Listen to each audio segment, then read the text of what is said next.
And I mean, I feel like I'm going through a few things in my relationship, and I feel like, yeah, I don't know. It was strange. Me and my partner have not been getting on that well recently. And oh, thanks for calling me, by the way. Thanks. This feels so strange. And how do I do this? So yeah, and I've kind of been umming and ahhing about the relationship. I've been getting quite stressed out because I went to see this woman, and she's a crystal healer, and basically she said a few things about my relationship. She said, you know, she did the healing, and she said, well, Spirit's telling me that next year you might start getting fed up with James, and you might a younger male might come in, and something like you might be. Then you'll have to decide whether you want to go with this younger male or whether you want to stay with your partner. And and she was saying all this stuff, and basically what seems to have happened is that I've believed what she's said, because I do love my partner, but in my mind now I feel like that has caused problems, because I'm kind of looking at everything that all our interactions, and kind of I feel like I'm looking for evidence that that's true. Do you know what I mean? Yeah. Because she said something like, oh, well, Spirit told me. So I kind of feel like, well, from that perspective, if Spirit told her, then there's no arguing with that, in a way. Yeah. Do you know what I mean? So it's like, it's funny. So I'm in a little bit of a blur moment. And I do card readings and stuff, and I listen to like people who do angel card readings, because I'm into angels. And you know, some of them have been saying that there's things with the relationships and so it's like, I don't know really. It's just caused some anxiety, you know. It's such a great thing to explore relationships. So what is it that you fear you'll lose if you lose him? Like if you feel that in your body, what is it that you fear you'll lose?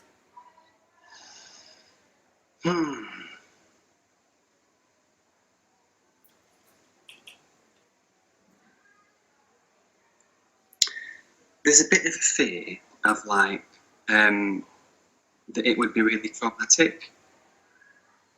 Do you know what I mean? So when it's like the breakup would be traumatic, and if I wanted to break up, that he would like be really angry about it, and he kind of wouldn't let me, you know. So I don't know. I mean, I kind of feel like I'm not really making much sense, actually. Yeah, but that's okay. That's more of a surface thing. But yeah, if you lost him, what do you feel like you would lose?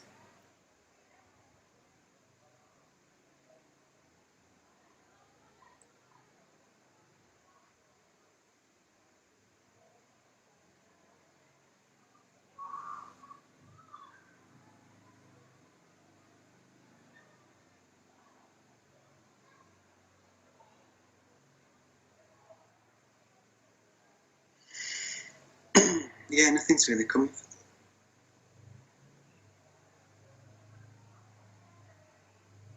If you lost him, what do you feel like you would gain?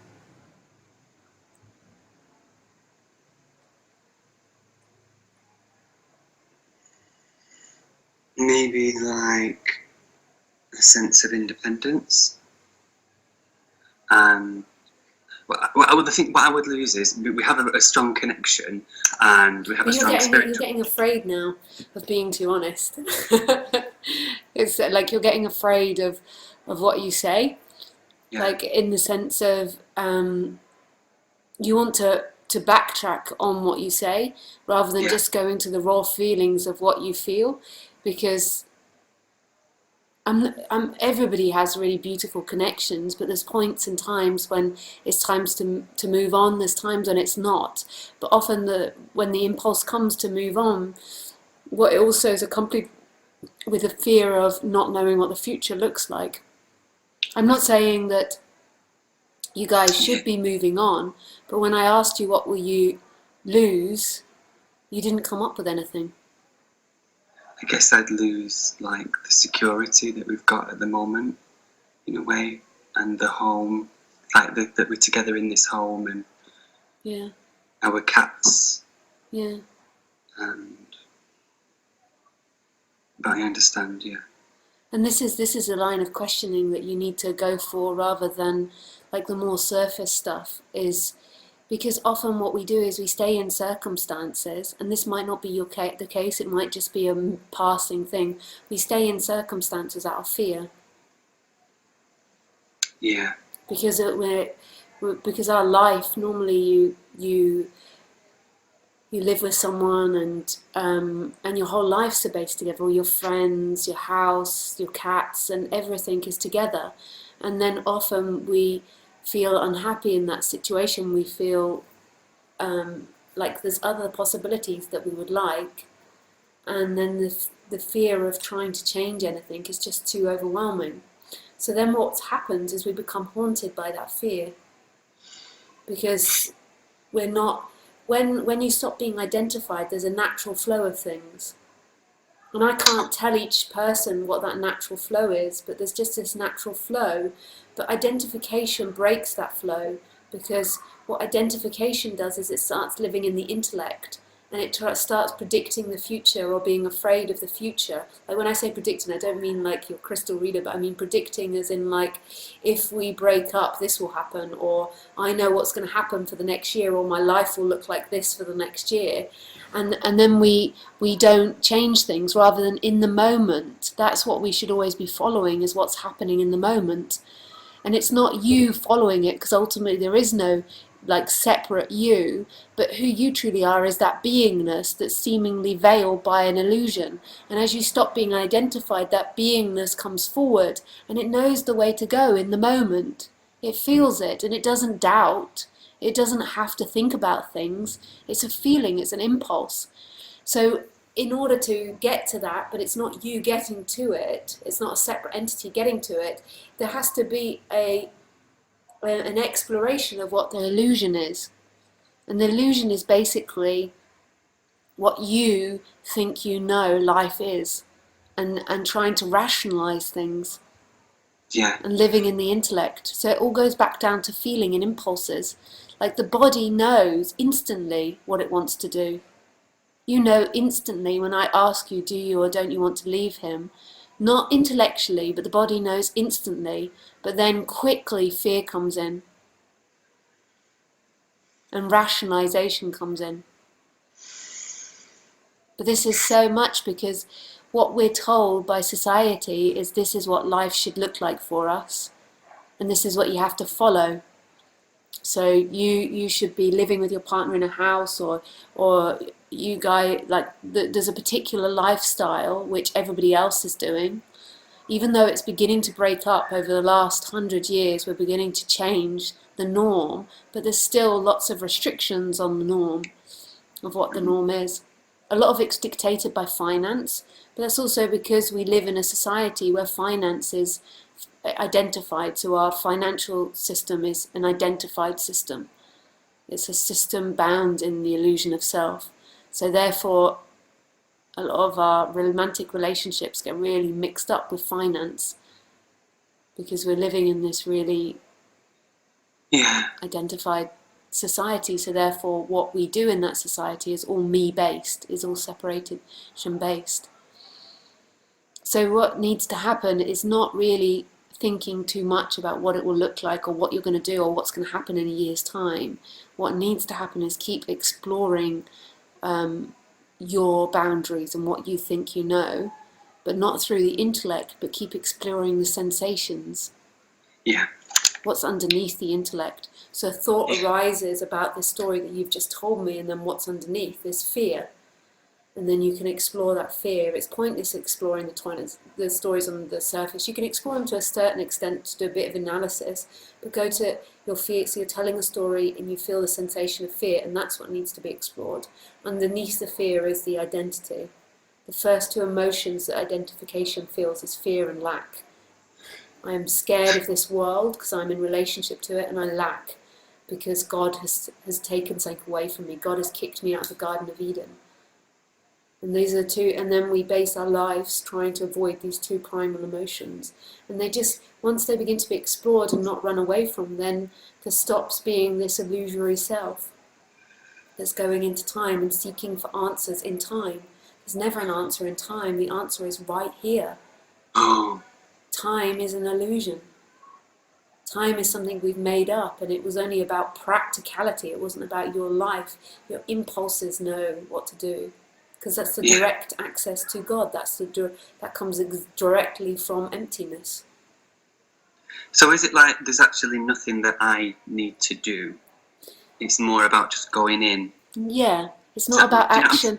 The action will come at the right moment. So at the moment, the action isn't ready because you're still confused by what you're thinking. The action will come when you explore what's underneath that thinking. So those feelings of security, like those, like you can feel it when you'll be around him and stuff, and it's nothing personal to him.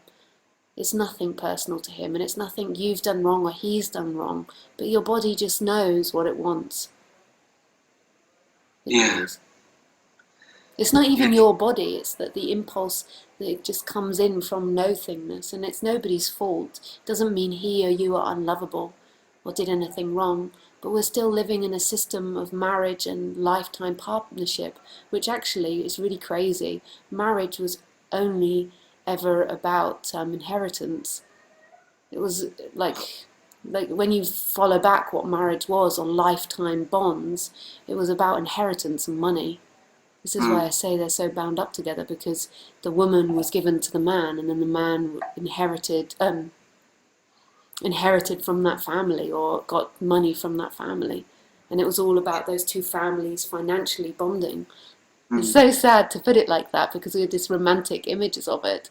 So we're still living in an old system which was based on finance and society, which was based on a sense of self. Okay. Yeah. So our relationships aren't always working. I'm not saying that there aren't lifetime relationships. There are, there can be, but there also isn't always that way. Mm. And if it isn't always that way, and we've got this idea that it is that way, then it causes great conflict. Yeah. Or that it should be. It should, yeah, exactly. This is why you have to go back down to the feelings, but it's intense because often we don't want that honesty. Because we don't want to, you don't want to reject the other because it stimulates your sense of lack as well. You don't want to think about these things. You just want to stay on the surface and for everything to be alright. But you're living in a fake world that you guys have made up. Not just you and your boyfriend, but the whole society is made up. And so Yeah. therefore, of course, when you're waking up, all of this is going to be questioned, and it's going to change the external. Yeah. Yeah. Yeah. I guess part of me feels a bit like one of the reasons why I can't leave is because I've and if I go on too much, just stop me. But in the time that we've been together, I've been quite neurotic about different things, like about his appearance and about certain things about him, and it's been like trauma based. I feel like just obsessive behaviours and asking for reassurance and stuff, and just general kind of craziness. So in a way, I feel like I kind of, it's like I can't leave him because I've put him through so much. In a way, do you know what I mean? Yeah. Like, and also I'm wondering if I do, then is he going to say, well, it's because of this, it's because of this crystal healer, and she's just put something in your head? Do you know what I mean? Yeah, yeah. So I don't know. So, so that idea that you've put him through so much and therefore you couldn't leave, like, so if you go to that feeling now, so if you just feel that thought and then go underneath that feeling, what's underneath that feeling? The sense that you're bad and that you've done something wrong? Yeah, I guess like guilt. Guilt. Okay, so there is this sensation of guilt that you're bad, that you've done something wrong. And then underneath that feeling,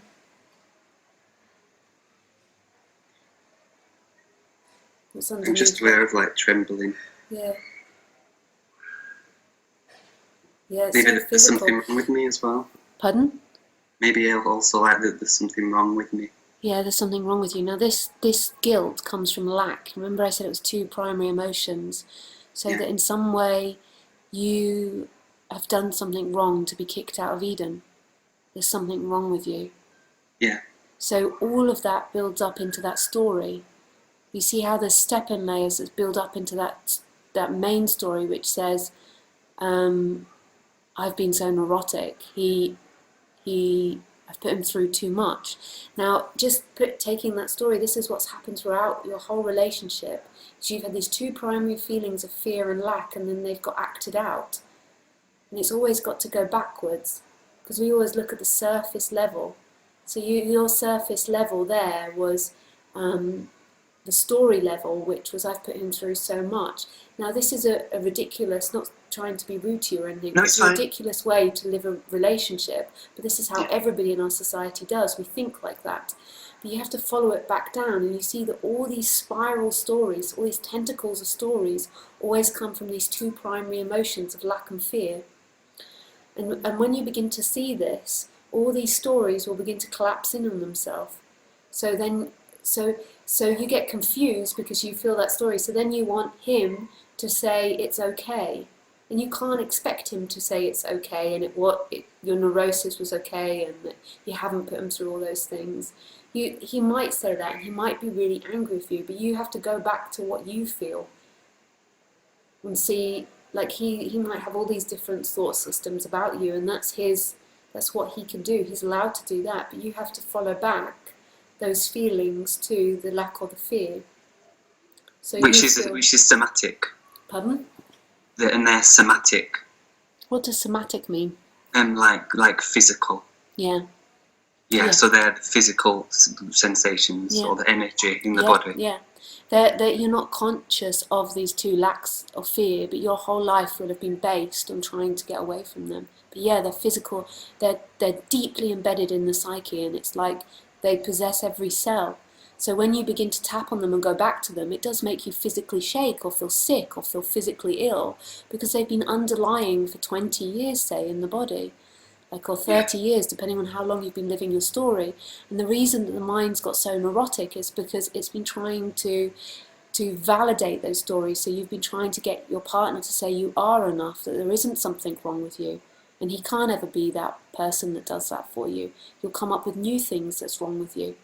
Because you feel lack at the core of yourself, you're always looking to him to be a certain way or to validate a certain thing. And that's an impossible role for him. Oh, in a way, you mean because I feel lacking myself, looking for him to complete me. Yeah. By being perfect or whatever. Yeah, all these different things. By trying to change him. Yeah, because you just will project the lack outside. Yeah. His appearance doesn't make you feel valid enough. It's terrible, really. But everybody's doing it. He's doing it as well. He's doing it as well. Everybody that's identified is doing this all the time. And the lack gets projected inside or outside, so we put other people down and ourselves up, or we put ourselves down and other people up, whatever way it goes. And we do it without knowing, really, don't we, in a way? Totally, it's a totally unconscious thing, and since you've been identified at 1 or 2 years old, you've been acting those stories out. So when it started, the identification, so at school you were trying to be a good boy because you wanted to be loved. So it started in very small ways, that you'd tuck your chair in at school, you'd do as the teacher said, you'd do your homework, all these different things you'll be doing to impress the teacher, to impress your parents. Every time you do that, you're validating that there's something wrong with you, and this sensation grows. After 30 years of being identified, then our thinking processes tend to be quite neurotic, because we're always trying to have to find validation outside of ourselves. We're always trying to have to fulfill the fear or fulfill the lack externally. So we're always feeling the sensation of not being enough. And it's producing, because we've always thought that we could solve it with our intellect, it's producing a very busy and chaotic intellect. And then we've got TV and the internet, which is encouraging thinking as well. So on the surface, we're getting very neurotic thinking-wise as a society. And it all stems from identification, then the two primary emotions. I am not enough, I've been abandoned by God, I've been kicked out of Eden, and that comes in as guilt, sin, the original sin, and then fear, because you can potentially be killed and eaten by this world. You are this instrument and you've got to protect it from dying. You can die. Prior to identification, there was no birth and death.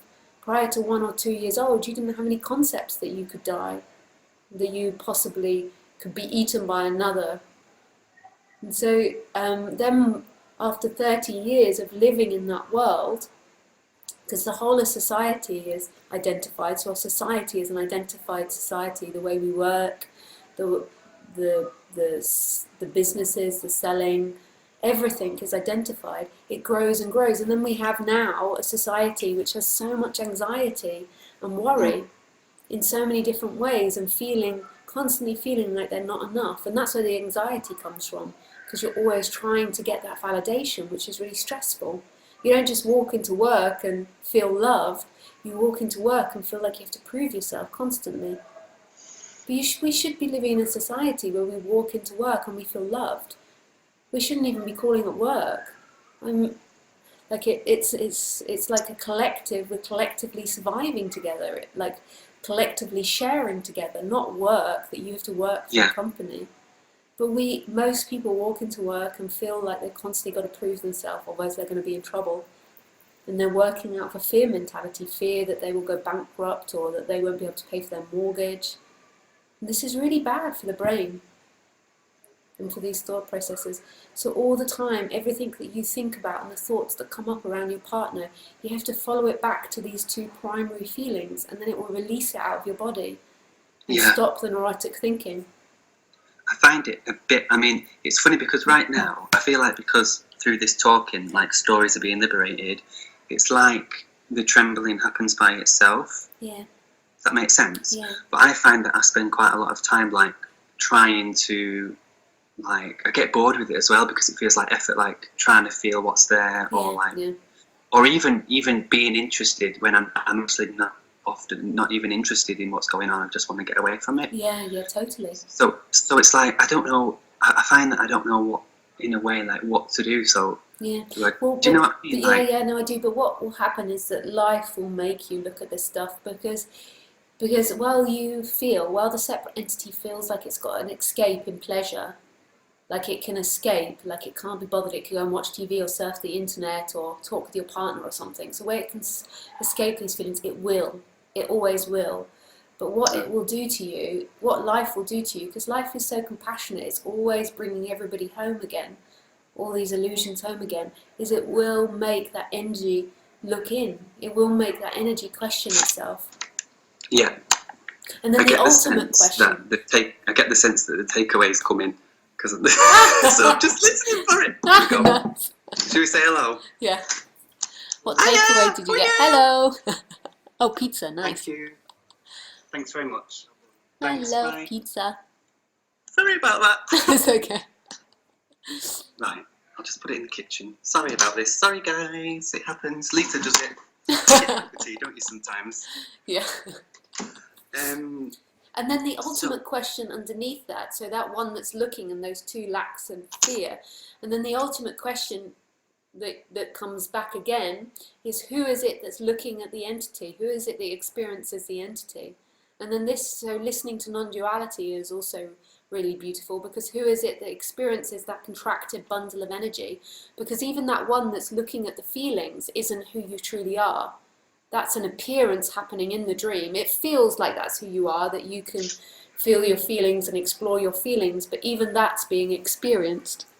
Yeah. But I'll let you go now. I can see your partner's coming for pizza. Oh. Speaking to Lisa Cairns. Hello. She says hello. Hello. He's quite shy. Okay, so because I noticed that if you want me to go, I can go. Just let me know. So it's like going inside in order to get rid of. There's that sense. Do you know what I mean? Or again, like. But while you feel like you're there, you're going to seek. So while you feel like you're someone, you're either going to seek in money, sex, material things, the material world, or you're going to seek spiritually. And the exploration of what's happening in the body, I can't say it's far more beneficial because ultimately there is nobody there, but while you feel like you are, this is going to relax that sense of contraction and that sense of seeking a lot. Like, so it's kind of because it's bringing it out of the mind in a way. And it's going to relax it. It's not going to wake you up because there is no you to wake up. That illusion, that final plop into everything is going to happen when it happens, but it's going to really relax that neurotic, compulsive thinking and trying to always get things in the flow, because it and that sort of like dead feeling that's always trying to go to the next moment to get out of what's happening. But it's not going to collapse the illusion in itself. It can't. Something in the dream can't collapse the illusion. The illusion collapses when it collapses, because it's like you keep looking at yourself and your feelings, but then eventually that one that's looking gets eaten up as well. And that's life that does that. So it keeps looking and it gets smaller and reduced, but then finally it disappears into life. And you can't say that that's somebody's effort, or you can't really tell you the path to disappear into life. But what I can tell you it will do is it will relax so much of the seeking and the discomfort. Yeah, in a way, it kind of drives you mad, really, because in a way there is nothing that you can do, is there? So it's like, but like you said, the only thing you can do is go into the sensations when there's the seeking, and that's just it. Yeah. Yeah. Okay. It will make things. I think and know from experience that it does really help people. Help people in their lives and calms the person down, because at the moment what our society has done is it's created such a neurotic thinking process with lots of worry and anxiety. These are the two primary things that's encouraged. And this does the reverse thing. Yeah. Oh, well, nice speaking to you. Enjoy your pizza. I will do. Thanks a lot, Lisa. Thanks. Bye, Thomas. Nice. I liked his honesty. That was very nice.